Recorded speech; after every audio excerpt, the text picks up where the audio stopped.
The Strange Case of Dr. Jekyll and Mr. Hyde by Robert Louis Stevenson. Can a good man ever be whole without evil? Does an evil man live his life without any dregs of conscience in his heart? As a scientist, a doctor of medicine, I would say, what a foolish question. But as a man, I believe that somehow the evil can be destroyed, leaving only good behind. Therefore, I have dedicated my professional career to saving not the body, but the soul of humanity.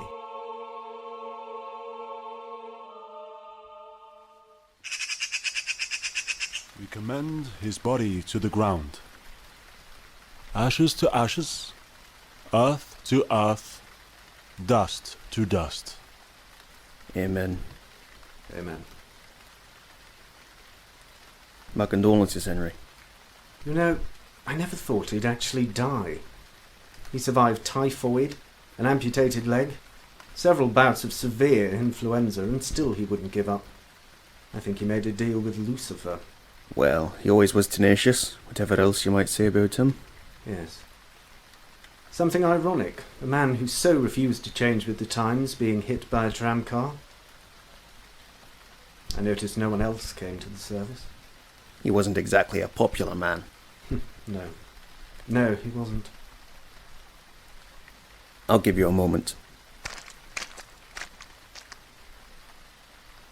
Goodbye, Father.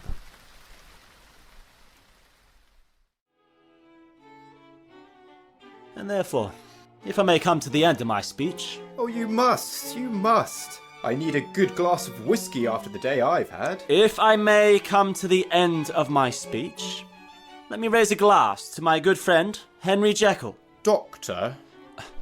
Dr. Henry Jekyll. Not only on this, his birthday, but also on his engagement to the lovely Miss Sarah Carew. To Dr. Jekyll and Miss Carew. To Jekyll and Miss Carew.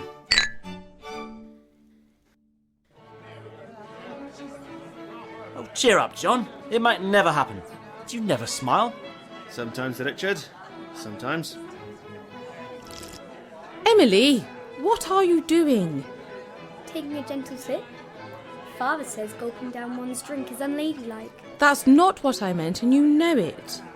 I'm allowed to have fun too, you know. Father says I'm not allowed out by myself before I'm 20 without an escort, and he never wants to go where I do. Father is a member of Parliament.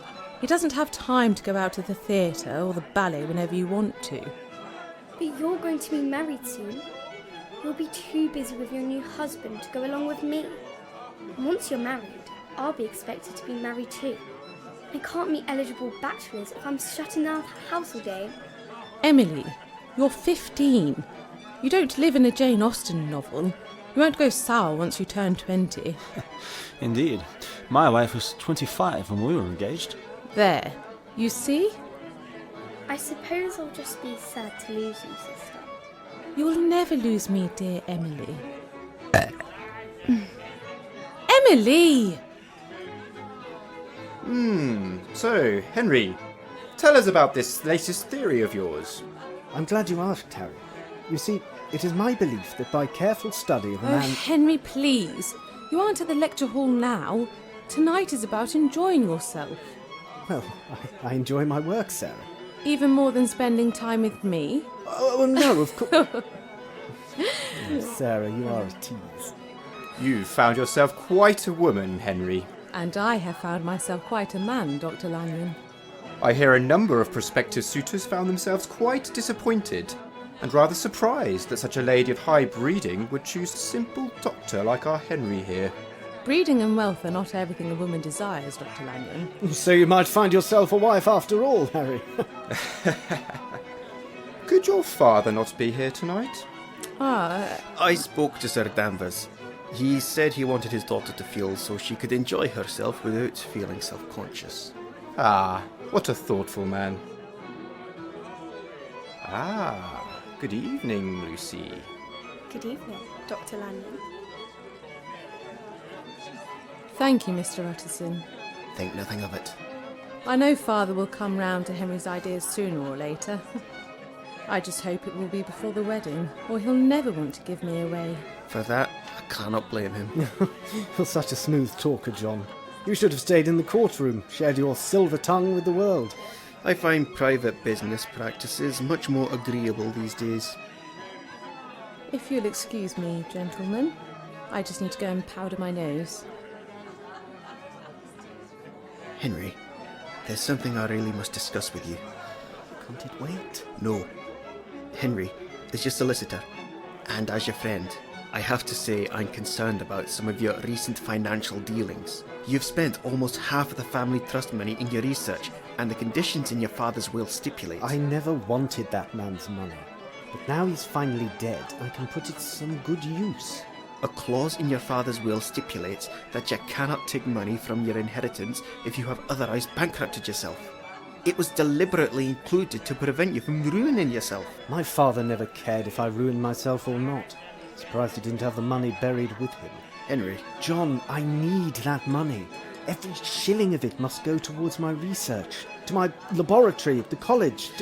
And how much will be left for Sarah? Henry, you are going to be married before the year is out. Sir Danvers is a good man, but he will not let his daughter marry a pauper with no prospects. And he won't. When I have developed the chemical formula required to prove my theory, I will have no need of the trust fund. If you can develop it, Henry.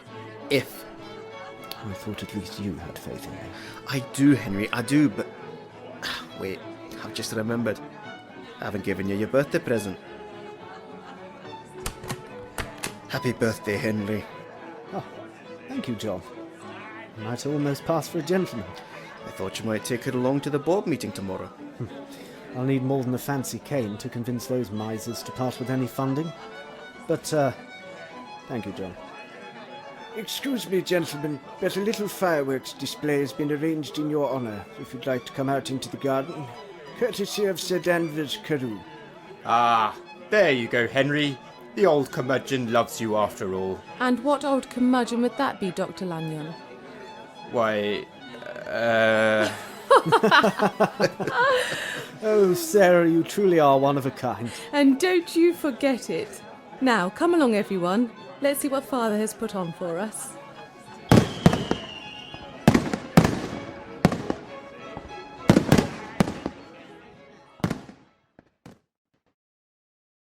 Where the devil is he? I'm sure that Dr. Jekyll has a perfectly good reason for being late, Sir William. Pah! He had better get here soon. I have another engagement at 4.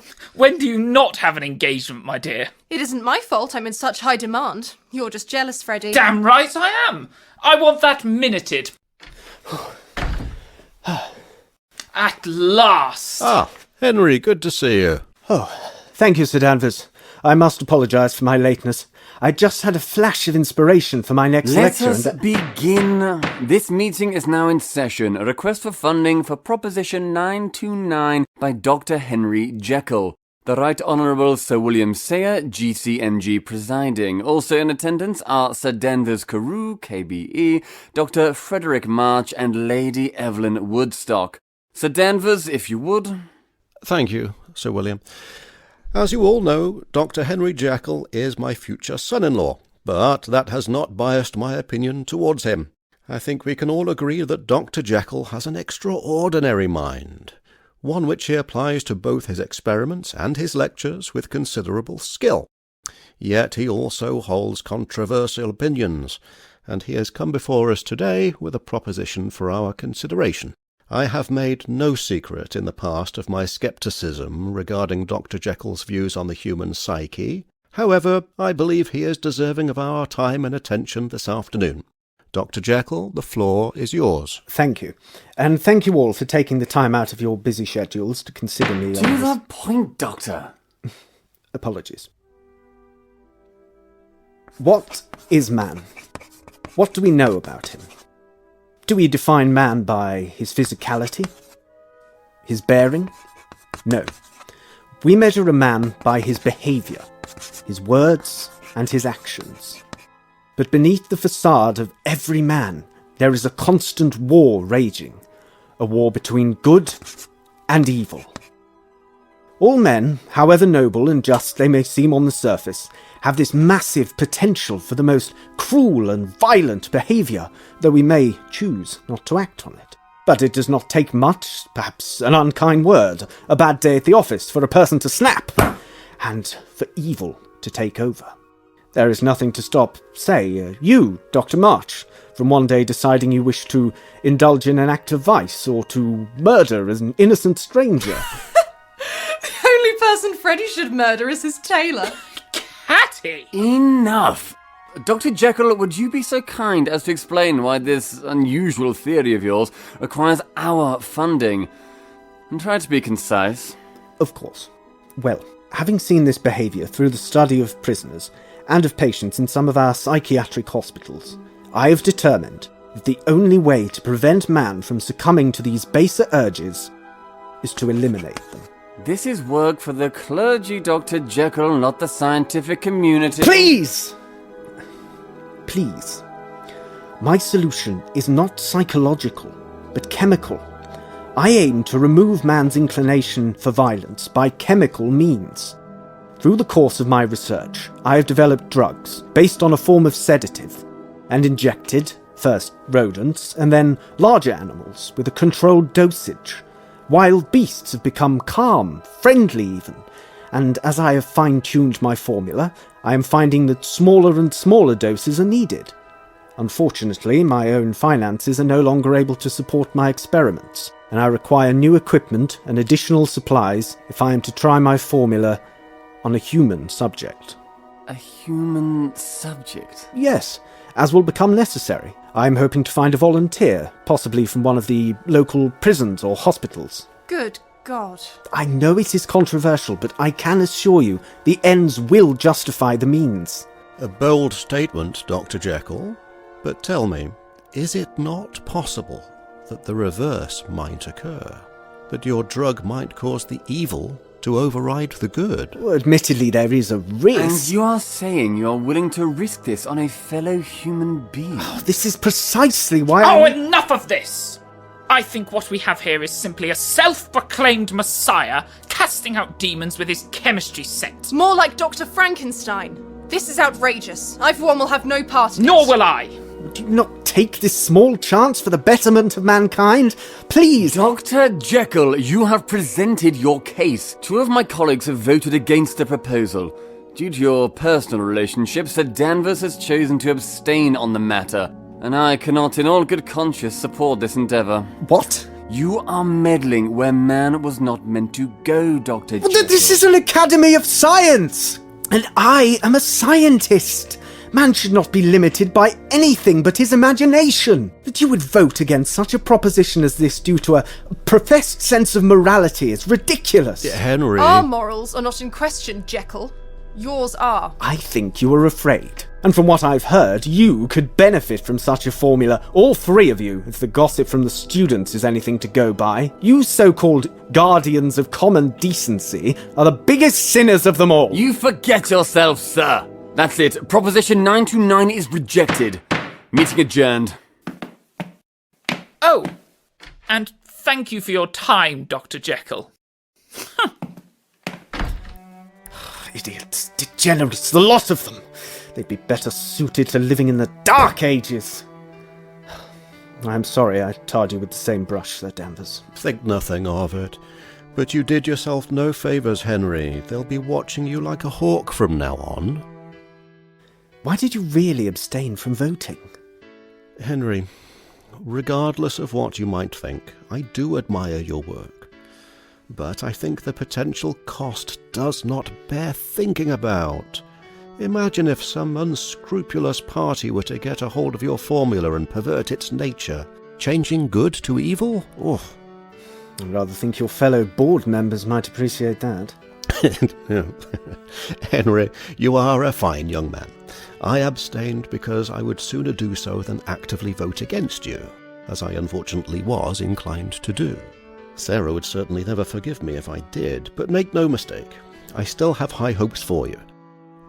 Now, I must be about my business, and I'm sure that you must be about yours. Good afternoon, Henry. Good afternoon, Sir Danvers.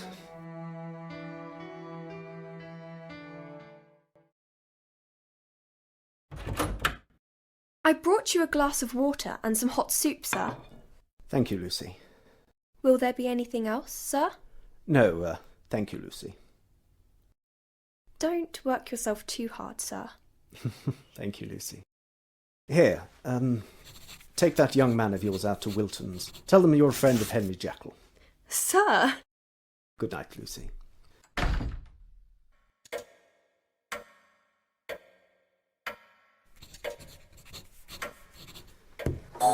April 17th, 10 o'clock. With time and money running out, and without a suitable human volunteer, I have made the decision to use myself as the test subject.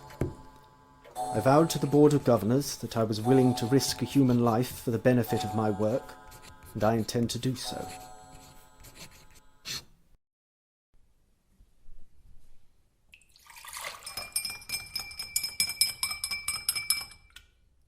Right. I suppose... here goes. And now we wait.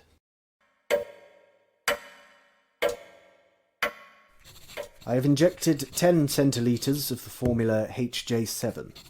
No immediate effect, but based on previous cases, such a concentrated dose will cause symptoms to develop within approximately 30 minutes. And what if they don't?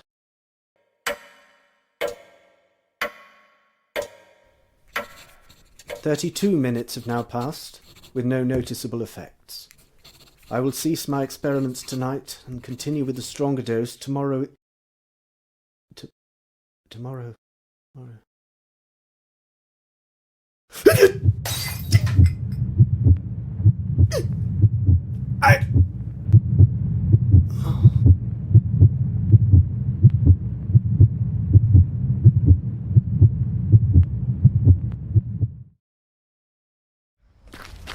Get yourself back here now, you little beast!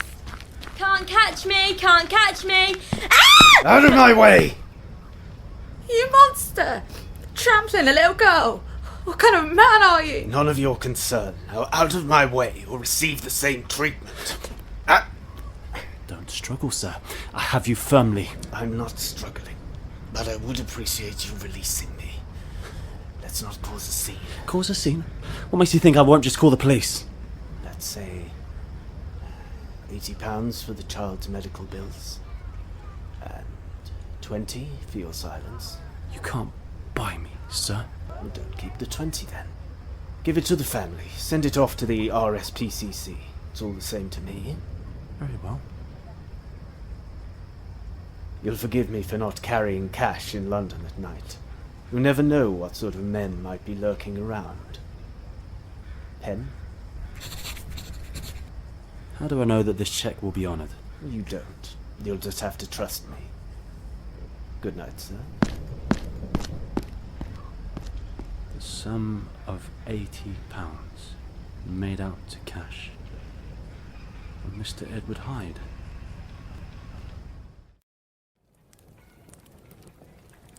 Hyde. Edward Hyde. Yes, that was his name. That's curious. How so? Only last week I received a document pertaining to a Mr. Edward Hyde. He was to be the recipient of a large sum of money. What an odd coincidence. It gets stranger.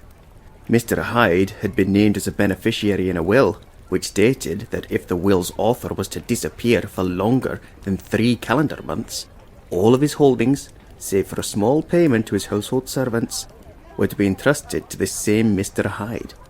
The author of this will is clearly a generous man. Yes. Which leads me to the curious part. The author of the will was Dr. Henry Jekyll. Henry?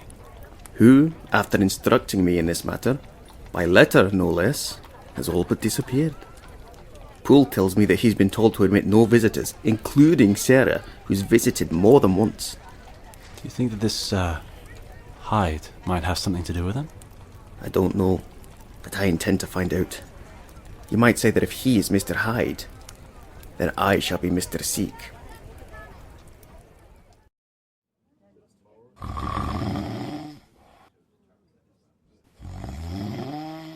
Boy! Get up and get home to whatever half-wit lacked the sense to marry her.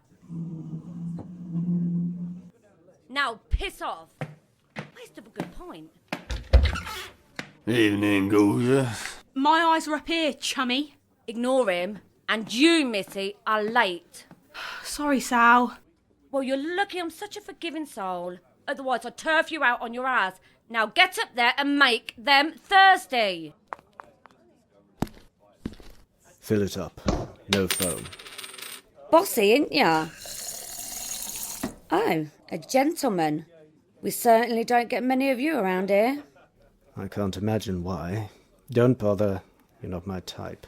Can't blame a girl for trying. But if you're looking for a younger lady, you might want to take a look at the stage. Well, hello, boys. My, what a sea of beautiful faces before me tonight. Reminds me of a little song I know.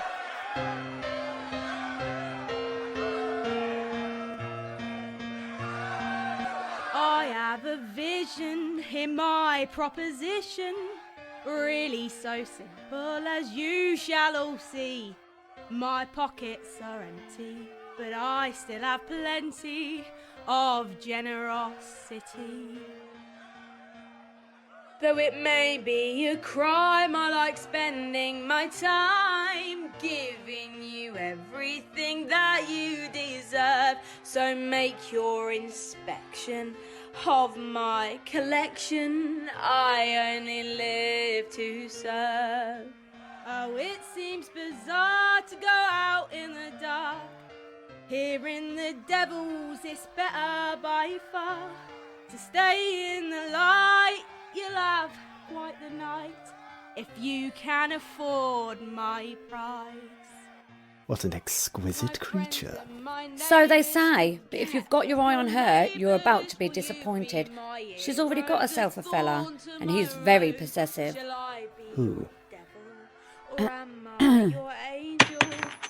Tom, actually.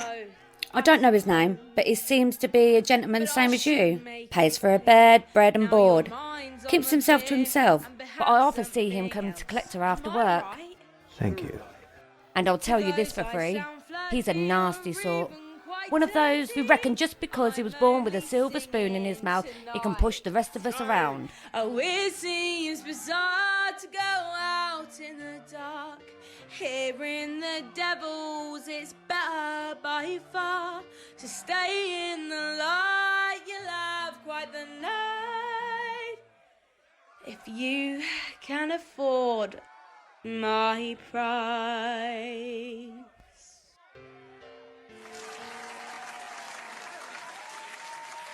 Thank you, gents. Now, before my next song, I need a little bit of lubrication before I provide you with a little bit more stimulation. Just a small one, Sal.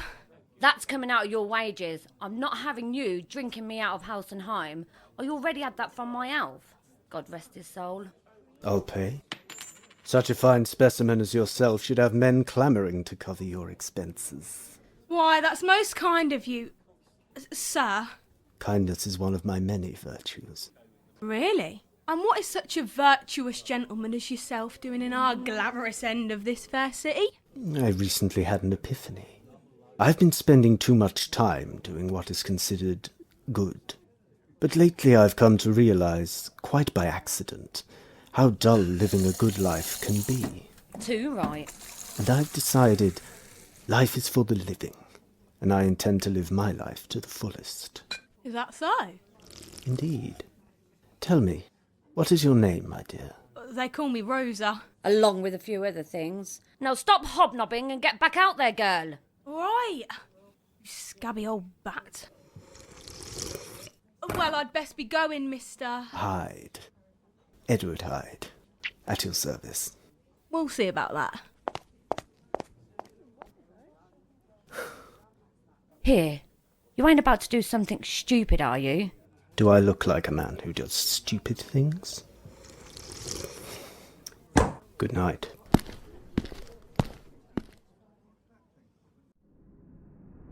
Oh, good evening, sir. Now, Rosa. Sorry, Your Honour. That's right, and I'm afraid I have to deliver a very heavy sentence on you, Rosa. I have ruled that you are no longer to work at the Devil's End. What? I've seen the way those men look at you, the way they leer and catcall. Just a bunch of drunken idiots. Nevertheless, I will inform Miss Garrett that you are handing in your resignation. You'll be working in the kitchen at my home in Knightsbridge, so I might keep a better eye on you. What about Lady Sayer? Lady Sayer spends so little time at home these days, I may as well not be married at all. And if she were to complain, certain habits of hers might come to light that she would not want shared in polite society.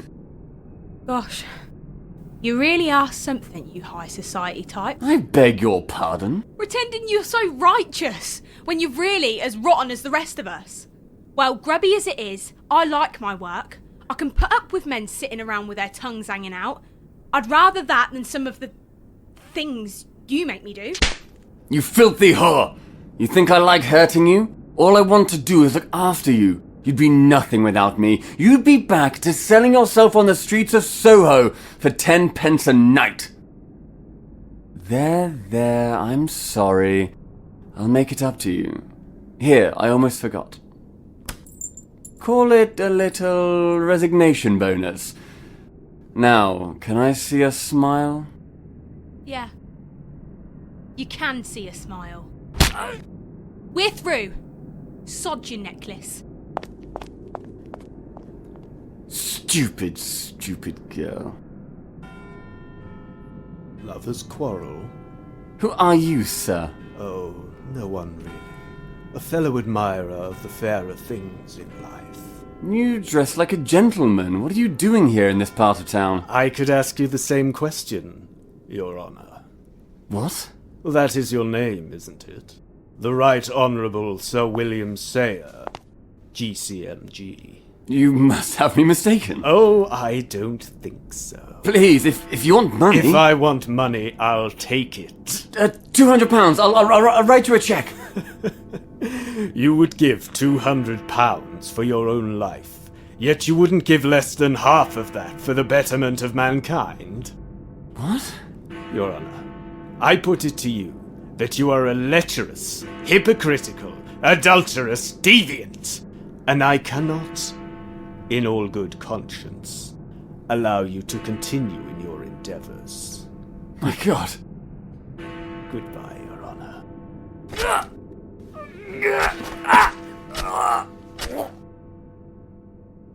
Love the sin, hate the sinner.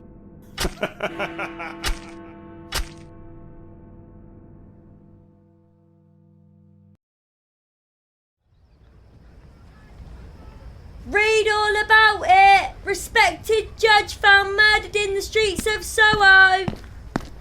Hey, that's a shilling, mister. Oh, I am sorry. Ta? Oh, wait. It's a cold day out today. Get yourself something warm. Thank you, sir. Have a good day.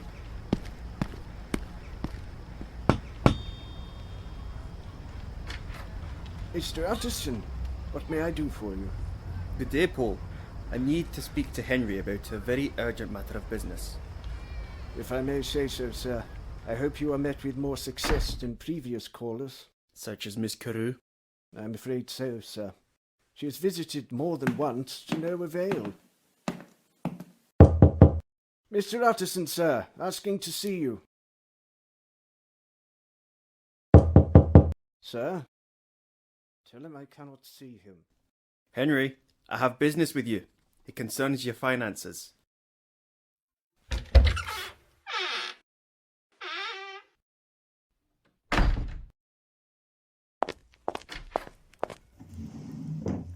Now, are you going to tell me why you woke me up at this ungodly hour in the morning? It's 10:30, Henry. Really? I'm sorry. I've been working late so often at the moment, I haven't been sleeping as much as I should. I can see that, Henry. Now, I have something very important to discuss with you. It's about the amendment to the will you wanted me to make. What about it? Henry, who is Mr. Edward Hyde? You never mentioned him until you wrote to me 3 weeks ago. And I told you not to ask. I wouldn't, except for something Richard told me. What did he tell you? He met a man named Edward Hyde a few days ago after the man practically trampled the little girl.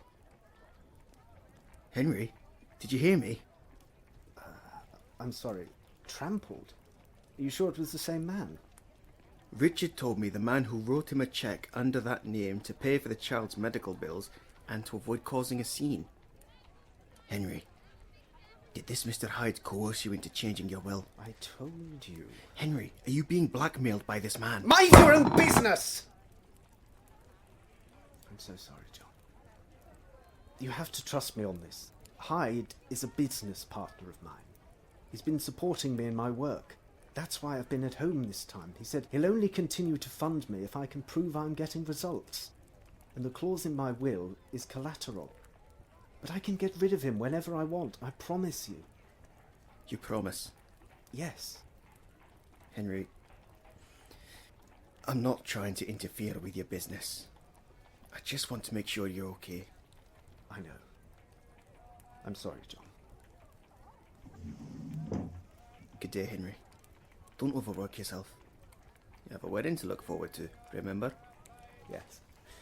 Yes, I do. Thank you, John.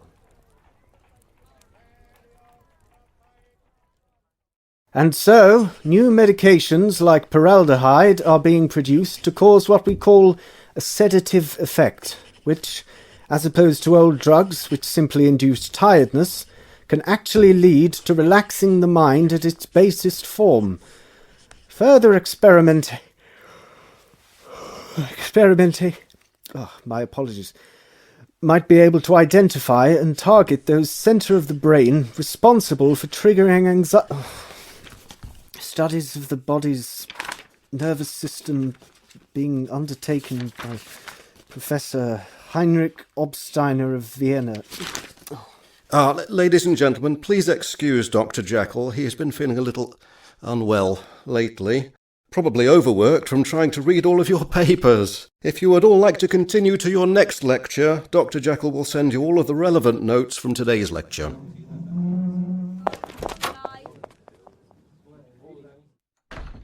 There you are. Henry, this can't go on. You've been missing lectures, and when you do show up, you've either come unprepared or you manage to fall asleep at your lectern. I know, Sir Danvers, and I'm sorry. This doesn't look good, Henry. The governors have been spreading around the rumour that you're coming in exhausted because you've been up all night drinking. That simply isn't true. I've been working late, is all. On your lectures? No, of course not. You mustn't let these bizarre experiments take you away from what you've worked so hard to achieve. If your erratic behaviour continues, then I'm afraid that as the new chairman of the Board of the Governors, I would be obliged to have you removed from your post. But without any income from the college, I wouldn't be able to support myself. Well, you could always go back to private practice. I haven't treated a patient in years. Medicine was always my job, but Science was my dream. Well, you must never let go of your dreams, but sometimes you have to give them time. You're about to be married, after all. I know. I don't mind telling you that several students and a number of the professors have suggested you be put forward to fill the missing governor's position. But you have to work for it, Henry. Dr. March and Lady Woodstock will take some convincing to agree. But with the support of the teaching body, you will take on the role. And I won't be abstaining on the issue this time. Now, come, take a day out, sleep, and when you return you can start afresh. I've had the pleasure of listening to enough of your lectures to know how brilliant a speaker you can be. Thank you, Sir Danvers. Oh, and, send Sarah, my love. Yes, I will. But if I were you, I would take a little more time out to see her before the wedding. My daughter is not as patient as I am. Of course. Good afternoon, Sir Danvers. I've told you, you're too young to be drinking here. Get yourself home. Try not to get trampled again. But I've been working so hard today, and I'm so thirsty. Then you better get home sharpish. I'm not having your ma coming around here shouting that I've gotten her precious baby drunk. Again? You be quiet. But I've got 2 whole sovereigns. Sweetheart, I don't want your money. But I could rustle you up some stew if you're hungry. No thanks, Miss Scarrett. Bye, Miss Rosa. Oi! What's wrong with my stew? Bloody cheek. Hello, Rosa. What? Oh, it's you, Mr. Hyde. You startled me. Please, call me Edward. And there's no need to be frightened of me.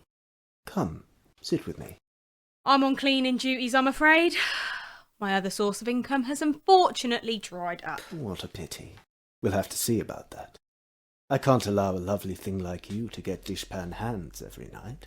If you're offering me a position, you can keep it.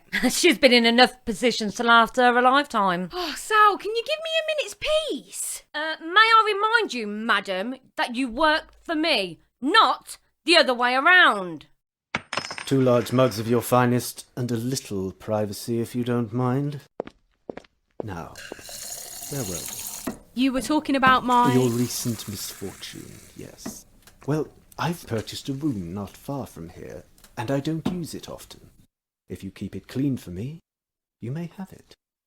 All right. What's the catch? No catch. Can I still do my singing? I wouldn't have it any other way.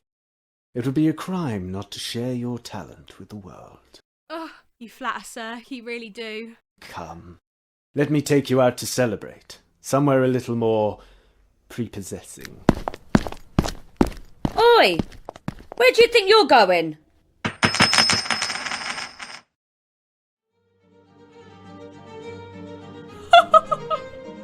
Oh, you are awful, Freddie. But I love you. Baby! 2 sherries! Such a rich texture. I'll say. Freddie! Not here! Thank you, Barrymore. You can go. Must you ogle all of my household staff, Freddie? I'm sorry, Evie, but you know me. My body is a slave to the desires that I struggle to overcome. They burn inside me like the flames of hell itself. You are extremely drunk. That makes 2 of us. I do wish I could convince Danny to attend more of my little soirees. He's so fine and upstanding. I want to see what he's like with a few glasses of port down him. You'll never manage it. Sir Danvers is probably the most Puritan parliamentarian I have ever had the unpleasantness to meet. Besides, he'll probably insist that you invite that Jekyll of his. Oh, spare me. I could forgive him being completely insane, but he's just so boring. Other than these ludicrous ideas about the spirit of man, who've never put a foot wrong. You'd be better off as a priest. Or Christ! Well, when I had to treat him a few years ago, I went through his files. Naughty boy. And apparently, his poor mother was carted off to Bedlam House with acute porphyria. Never came out. Freddie, you know I'm not a doctor. Speak to me more simply. Lunacy turns your water purple. The Mad King had it. Maybe our Jekyll's inherited more than just cash from his late departed mother and father. Aside from the scars, of course. Yes, I suppose even I have to feel for him there. Mad mother and a fiendish father. Oh, I believe I alliterated. Well, continue your mastery of the English language somewhere else. I'll have Mary make up the spare room for you. Perhaps those fires will be quenched when you wake up. Oh, you're no fun.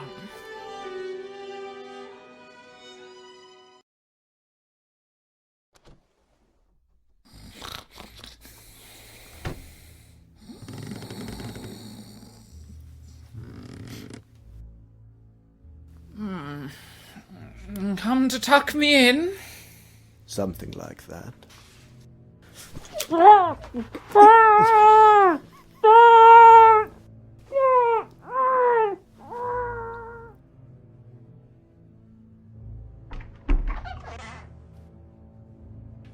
Freddie? Freddie, why aren't you asleep? Freddie? He can't hear you, Lady Woodstock. Who? Barrymore, is that you? Who? It's okay. I'm going to count to 3. Then I'm going to take my hand away. Understood? Good. 1, 2, 3. Good. Now, let's take a look at you. My, you even make yourself up for bed. What do you want? My jewellery? Don't hurt me. No. I have diamonds, pearls, or if you want, I won't scream. You're much mistaken, I'm afraid. Why would I want such a vain, arrogant airhead as you? Who are you? Dr. Frankenstein. That was the first part of The Strange Case of Dr. Jekyll and Mr. Hyde by Robert Louis Stevenson. It was adapted for radio by David Stevens. The role of Dr. Jekyll was played by David Stevens. Chloe Barrett played Rosa Hopkins, and Hannah Batra, Sarah Carew. Mr. Utterson was played by Connor Jeffrey, Sir Danvers Carew by Owen Barton, Richard Enfield by Nat Gibbard, and Harry Lanyon by Lyndon Burt. Sir William Sayer was Alex Knight, Dr. March, Fergus Walmsley, and Lady Evelyn Woodstock, Lottie Hanson. Sal was Kerry Barrett, Lucy, Adele Stewart, Paul, Jeff Farr, Emily, Sophie Stewart, Charlie, Summer Cooper, and Charlie's mother, Amelia Brookshaw. All other parts were played by members of the company. The production was directed by Amelia Brookshaw and David Stevens. Original music was provided by Lottie Hanson. This play was a Shambles Performing Arts production.